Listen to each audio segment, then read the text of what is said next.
Primera pregunta. ¿Dónde se encuentra actualmente el rey emérito? Segunda pregunta. ¿Quién es el diseñador del último vestido que ha lucido doña Leticia? Tercera pregunta. ¿Cómo se llaman las hijas del rey?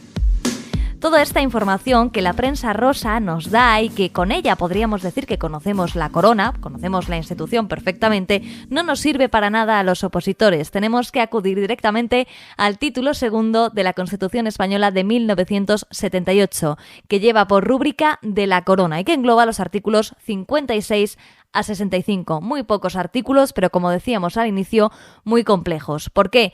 Porque hay que memorizar muchas cosas. Lo que vamos a hacer nosotros es, en primer lugar, una pequeña introducción y a continuación unas técnicas para que sea mucho más útil la memorización de este título, dándole sentido al mismo, porque el orden que estableció el constituyente para nosotros es un orden pésimo y luego, como lo preguntan en los temarios, también lo es. Así que vamos a dar un poco de lógica a todo esto. En primer lugar, la corona, que ocupa el título segundo, tenemos que recordar, y esta es la introducción de esta miniclase, que no solo aparece en el título segundo. Hay algunos artículos a lo largo de toda la Constitución que se refieren al rey o a la monarquía. Y además hay que pensar que el artículo 1 de la Constitución española, con el que se abre nuestra Constitución, nuestro texto constitucional, ya dice en su apartado tercero que la forma política del Estado español es la monarquía parlamentaria, una declaración de intenciones. Ahora bien, ¿qué significa monarquía parlamentaria? Esto se lo inventó el constituyente. No lo busques en derecho comparado porque no lo vas a encontrar. Es una forma de expresar que en España, aunque hay monarquía, que la va a haber, en realidad el que va a mandar es el Parlamento, a través de la representación de los ciudadanos, ¿no? ¿Por qué? Porque a lo largo de la historia, desde que hubo esos monarcas absolutos, y por tanto se llamaba monarquía absoluta, en los que los reyes tenían todo el poder, piensa en la Europa medieval, todo eso, con el pasar de los siglos y con los avances en el contrato social, lo que ha hecho es que el rey haya ido perdiendo funciones y perdiendo poder en favor de los parlamentos o de los gobiernos. Por tanto, este título que se da, monarquía parlamentaria, es una forma de expresarlo en nuestra Constitución. ¿Qué sí podemos encontrar en derecho comparado? El término o el concepto de que el rey es el jefe del Estado. Por ejemplo, lo encontramos literalmente en la Constitución sueca. Vamos a ver, no literalmente porque estará en sueco, pero más o menos viene a decir lo mismo. Se otorga un papel fundamental al rey a través de otorgarle el título de jefe del Estado. Ahora bien, ¿tiene poder? Bueno, según Santa María Pastor, que es un jurista muy relevante, estas atribuciones que tiene el rey solo se encuentran en la Constitución. No podemos encontrar ninguna atribución, ninguna función fuera de lo que establece la Constitución española. Por tanto, las funciones del rey están en la actualidad limitadas. En el propio artículo 56, aparte de establecer que el rey es el jefe del Estado, símbolo de su unidad y permanencia, ya enumera alguna de sus funciones. En primer lugar, arbitra y modera el funcionamiento regular de las instituciones.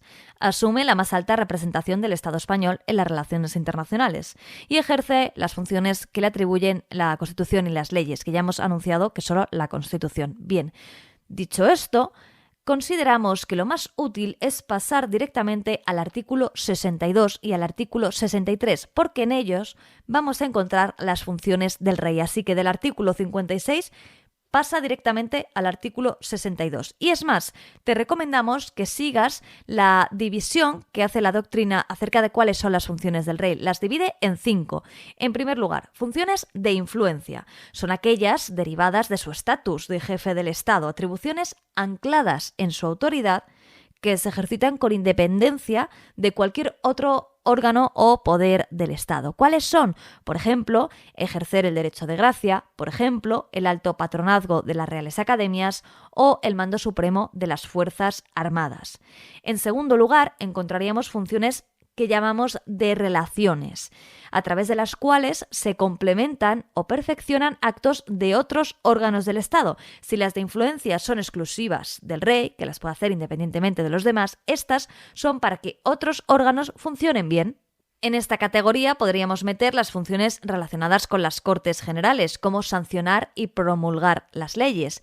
¿Las hace el rey? ¿Decide el rey el contenido de las leyes? No, pero constitucionalmente tiene la misión de sancionarlas y promulgarlas. También podemos encontrar funciones relacionadas con el gobierno, como proponer candidato a presidente o nombrarlo. ¿Es él quien lo elige? No, pero es él quien lo nombra. Una tercera tipología serían aquellas que se llaman funciones internacionales, que creemos que son las más sencillas, que otorgan al rey un papel de máxima relevancia en las relaciones internacionales. ¿Cómo qué? Pues asumir la más alta representación del Estado español en las relaciones internacionales, acreditar a embajadores y diplomáticos, manifestar el consentimiento del Estado para obligarse internacionalmente por medio de tratados o declarando la guerra y haciendo la paz. Aquí encontramos en estas funciones internacionales tanto funciones recogidas en el artículo 56 como en el 63. Una cuarta tipología serían las funciones de nombramiento. Estas, atención, porque están dispersas a lo largo de la Constitución, que son un reflejo del papel integrador que tiene el rey dentro del sistema político. ¿Cuál podríamos destacar? Por ejemplo, el nombrar a los miembros del Tribunal Constitucional, por ejemplo. De nuevo, no los elige él, pero sí los tiene que nombrar. Para que funcione el sistema, él tiene que participar. Y una quinta tipología de este tipo de funciones que tiene el rey son de guarda constitucional. ¿Cuándo puede actuar el rey? Ante amenaza inminente de quiebra del normal funcionamiento de los poderes constitucionales del Estado. Pero ojo, también cuidado con esto, porque en realidad el artículo 61.1 establece que la guarda corresponde en primer lugar a los ciudadanos y a los poderes públicos y en segundo lugar al Tribunal Constitucional, con lo cual el rey tiene ahí un papel terciario. Es decir, sí que le corresponde la guarda constitucional, pero primero nos correspondería a nosotros y a los poderes públicos y luego al Tribunal Constitucional y luego ya a él.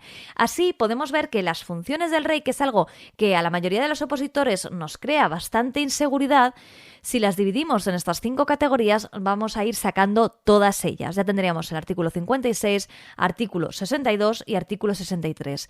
¿Cuál te recomendamos que sea el siguiente que estudies? Por supuesto el 64, porque habla del refrendo. El refrendo es un nombre curioso que se le ha dado a esa actuación por la cual una persona está de acuerdo con los actos que hace otra, y es más, se convierte en responsable de los actos de otro. Esto significa que el rey puede hacer lo que quiera, es decir, tiene estas funciones atribuidas y las puede hacer de una manera u otra, pero en realidad quien es responsable no es él mismo. Quien es responsable de los actos del rey porque refrenda sus actos es el presidente del gobierno o, en su caso, los ministros. Entonces aquí el presidente y los ministros, como el rey haga algo que no debe o no se den cuenta de que hace algo que no debe, pues el marrón es directamente para ellos. Luego también se establece que esto significa que son responsables de los actos del rey. Por tanto, tenemos aquí una finalización de estas funciones del rey, que a través del artículo 64 sabemos que él no es responsable de las mismas, sino que lo son el presidente del gobierno, en este caso en la actualidad sería Pedro Sánchez, presidente del gobierno, o cualquiera de los ministros, en función de si está delante de alguno de ellos o si está haciendo alguna actividad propia de ese ministerio en concreto. Así tenemos ventilados casi todos los últimos artículos de este título. Nos quedaría uno que es completa y diametralmente opuesto a lo que hemos nombrado hasta este momento, que es el artículo 65, en el que, si bien hemos estado hablando de las funciones que tiene el rey, quien refrenda sus actos, cosas como muy serias, con mucha tradición y mucho peso, ahora hablamos de un espacio de libertad que la Constitución le otorga al rey, y esto es manejar sus dineros. ¿Cómo lo llama el artículo 65? Lo llama cantidad global, para no decir ahí directamente la palabra dinero, que en este ámbito, hablando de príncipes y princesas, pues queda muy feo. Así que dice que el rey recibe de los presupuestos del Estado una cantidad global para el sostenimiento de su familia y casa, y que lo distribuye libremente y también nombra libremente, también los releva, pero vamos, los nombra, a los miembros civiles y militares de su casa. Y esta palabra casa es muy importante, se habla siempre de casas reales, que a lo mejor para ti sería más sencillo hablar de palacios o algún término que nosotros pues más coloquial. Pero tienes que recordar que la Constitución española se habla de su familia y su casa, y que este artículo 65 es el pequeño margen que tiene el rey. Tiene muchísimas obligaciones, pero luego tiene este pequeño margen que le da la Constitución de hacer lo que quiera con los presupuestos que se le establecen cada año. Una vez que hemos visto todo ello, vamos a pasar a los dos últimos escollos que nos quedan, que son la sucesión y la regencia. Es el artículo 57 el que establece la sucesión a la corona y es muy importante y es muy significativo que se nombra a su majestad don Juan Carlos I de Borbón. ¿Por qué la Constitución nombra a alguien que no nombra a lo largo de toda la misma, no se nombra a nadie? Bueno, pues nombra porque la historia de la monarquía española ha sido siempre muy convulsa. Unos consideraban que tenía que ser una casa real, otros consideraban que tenía que ser otra, pugnas, luchas, puñales por la espalda. Entonces, lo que se determinó, y especialmente después de 40 años de dictadura en los que no había rey, se consideró que era más fácil atarlo todo, dejarlo todo escrito en la Constitución y que no hubiera ningún tipo de dudas acerca de quién eran o quiénes eran los sucesores al trono. Entonces, la corona de España es hereditaria, hasta ahí, pues como en todas las monarquías. ¿Y en quién? En los sucesores de su majestad don Juan Carlos I de Borbón, que es el legítimo heredero de la dinastía histórica. Hasta aquí, los opositores no tenemos mucho problema en memorizar esta frase. Es lo que viene detrás, lo que suele generar cierto caos. Vamos a tratar de traducir al castellano estas normas que se imponen para la sucesión.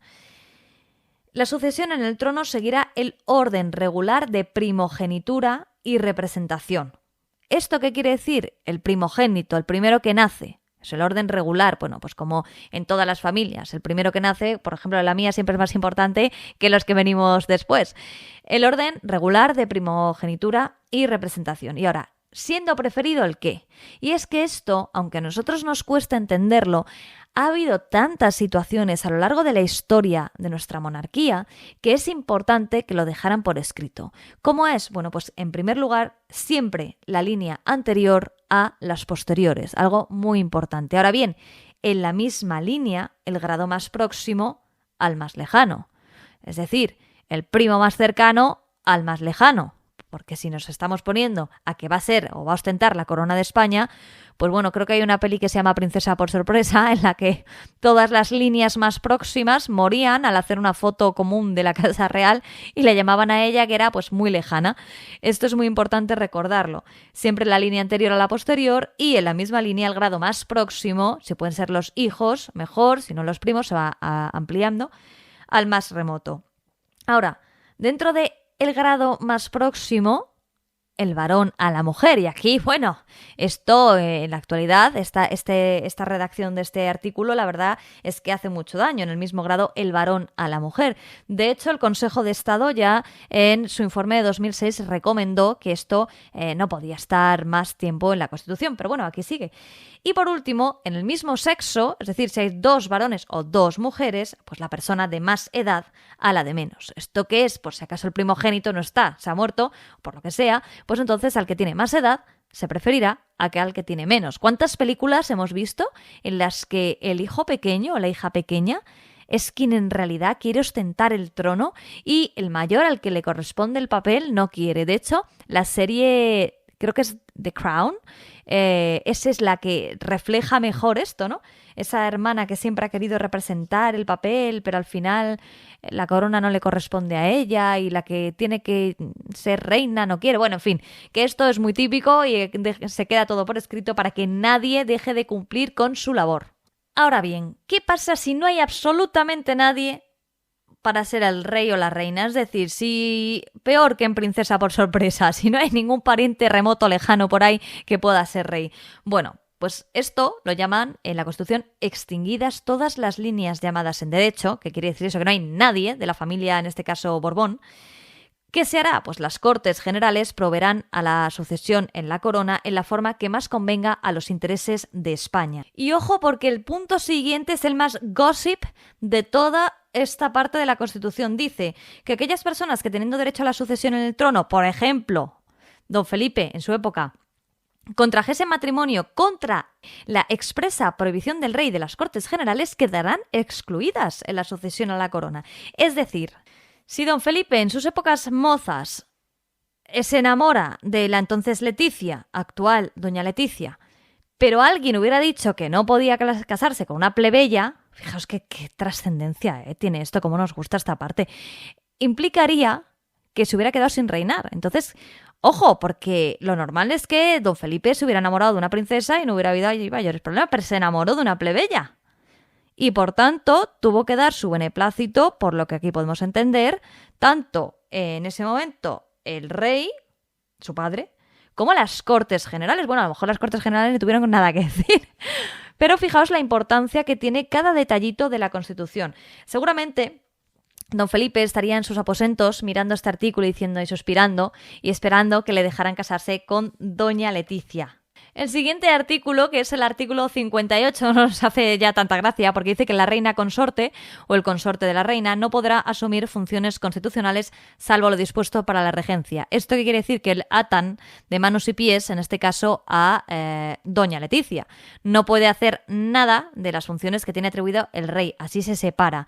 Y por tanto ella se dedica a otras labores, quizás más de relaciones públicas que funciones constitucionales. ¿Por qué? Porque lo tiene prohibido. Vamos ya con la regencia. Hay dos supuestos de regencia, que el rey sea menor de edad o que el rey sea inhabilitado, que no tiene nada que ver. Dice el artículo 59 que si el rey fuera menor de edad, el padre o la madre del rey, y en su defecto el pariente mayor de edad más próximo a suceder en la corona, entraría a ejercer inmediatamente la regencia, y la ejercerá durante el tiempo de la minoría de edad del rey. Te ya estás en el banquillo y te llaman. ¿Por qué? Porque, pues bueno, imaginemos que ha fallecido el rey y doña Leticia, en este caso, pasaría inmediatamente a ejercer la regencia hasta que su hija cumpliese la mayoría de edad. Bien, no hay complicación, sabemos que alguien que es menor de edad pues no creemos que ejerciera muy bien, ostentase muy bien el título de reina. Por tanto, este artículo bien no supone ninguna dificultad. Ahora bien, si el rey se inhabilitare para el ejercicio, que también podían poner inhabilitarse, para el ejercicio de su autoridad y la imposibilidad fuese reconocida por las Cortes Generales, entrará a ejercer inmediatamente la regencia el príncipe heredero de la corona, si es mayor de edad, porque si no, se procederá de la manera prevista anteriormente. Es decir, si a don Felipe se le considera, se le inhabilita, y las Cortes Generales dicen sí, queda inhabilitado, ¿quién sería evidentemente la reina? En este caso, su hija. ¿Qué pasa? Que de nuevo, como su hija es menor de edad, volvería a primera línea doña Leticia. Esto es un poco jaleo, pero en realidad tiene todo el sentido, porque una niña no va a ser reina. En este caso, pues sería doña Leticia la que ejercería la regencia. Es decir, que si algo le pasa a don Felipe, sería regente doña Leticia en los dos casos. Tanto si fallece como si se inhabilita. Pero vamos a hablar de cosas positivas, porque si no hubiese ninguna persona quien corresponda a la regencia, que no es positivo, es peor, si no hubiese padres, no hubiese primos, mayores, tíos, quien pudieran ejercer la regencia, será nombrada por las Cortes Generales y se hará de manera colegiada, 1, 3 o 5 personas. Y presta atención a los requisitos que hay que tener para ser regente. A ver, me río, pero que esto significaría que se ha muerto toda la familia real. Entonces me río porque me parece gracioso que los únicos requisitos para ejercer la regencia sean ser español y mayor de edad, porque eso quiere decir que yo misma puedo ser regente por sorpresa. Entonces me hace ilusión. No me hace ilusión lo anterior, pero la verdad es que de alguna manera hay que sacarle la positividad al estudio. Y por último, la regencia se ejercerá siempre por mandato constitucional y siempre en nombre del rey. Bueno, yo creo que hemos hecho un buen repaso y una buena explicación de los artículos más relevantes que nos entran a todos en las oposiciones y que creemos que te pueden ayudar a memorizar este título de una manera más sencilla y sobre todo con una sonrisa, pensando en todas estas, cómo hemos ido sacando punta a cada uno de los artículos. Queremos decirte que una confusión que se suele dar es, entonces, ¿las princesas actuales pueden ser reinas si se prefiere al varón? Sí. Porque una cosa es la ley sálica y otra cosa es la ley agnaticia, que tienen nombrecitos muy, muy curiosos. La ley sálica es la que prohíbe que las mujeres accedan al trono. Esta viene de Francia y bueno, pues tenían muy, muy mal vistas a las mujeres y no podían reinar y de hecho incluso se penalizaba que los hijos fueran reyes. Bueno, una movida que por suerte no nos tiene que interesar. La ley agnaticia, en cambio, es la que rige en España, también por cierto en Mónaco, en el Principado de Mónaco, y que siendo diferente a la ley sálica, lo que establece es que para la sucesión al trono se prefiere al varón antes que a la mujer. Por tanto, sitúa a la mujer por detrás del varón, aunque estos sean menores de edad. Es decir, si ahora naciera un niño, según la norma tal y como está en España, esta ley agnaticia, se preferiría al niño que ahora mismo tendría pues 1 año a las princesas actuales. Entonces hay que diferenciar entre la prohibición expresa de que una mujer reine a la actual en la que se prefiere al varón, que seguimos diciendo que el Consejo de Estado ya dijo en el año 2006 que esto habría que corregirlo. Y con este apunte, que a muchas personas le lleva a confusión, terminamos nuestra mini clase del título segundo de la corona. Esperamos que te haya gustado, esperamos que te sea útil para memorizar y que lo complementes con nuestras infografías.